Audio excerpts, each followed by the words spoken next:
is this. One of the ways that I try myself to work on my anger, because for me, it's almost like I was born angry. And Baruch Hashem, I've worked on it a lot. And I continue to work on it. And one of the things that I realized along the way from learning from the Chachamim is that we're working on anger the wrong way. We're working on our emotions the wrong way.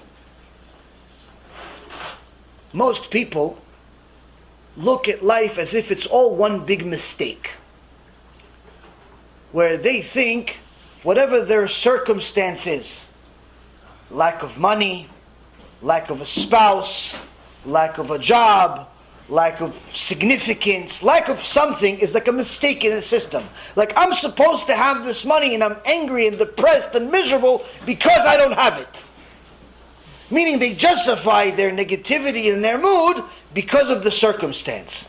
So when they pray to Hashem, if they pray at all, they pray for Hashem to change the circumstance.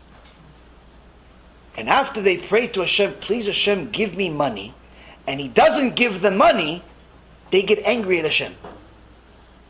And they divorce their relationship from Hashem. Why? Because they prayed for the wrong thing. You see, Rabotai, if you want to work on yourself, if you want to overcome the obstacle of anger, the obstacle of anything, don't pray for Hashem to change the circumstance. Because trust me, if He wants to change the circumstance, He'll do it.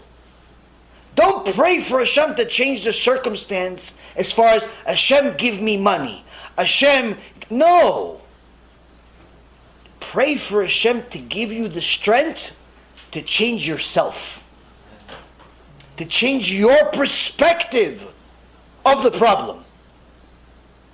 Don't say, Hashem, please, make the air conditioner work. It broke on Shabbat and it's 90 degrees in this house. The house is turned into a volcano. Please, Hashem, make the air conditioner magically fix itself. No, don't pray for that. Pray for Hashem. Hashem, please give me the strength not to get angry because it's so darn hot in this house. And it's easy to get angry when it's hot.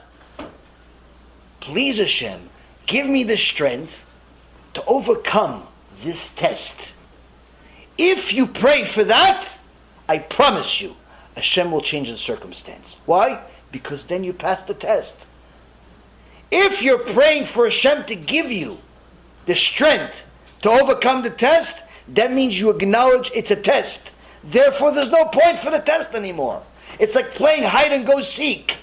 But you know he's hiding behind the wall. The game's over. Game's over. There's no point of playing anymore. I know where you're hiding. Hashem, I see it's you. Hashem, oh, you got me. Okay, game's over. Game's over. Here's the money that you needed. Here's the money that you needed. Here's the problem that you have. It's solved. What? The circumstance takes 1 second to change. That's in the hands of Hashem. You is what's hard. Because that's in your hands.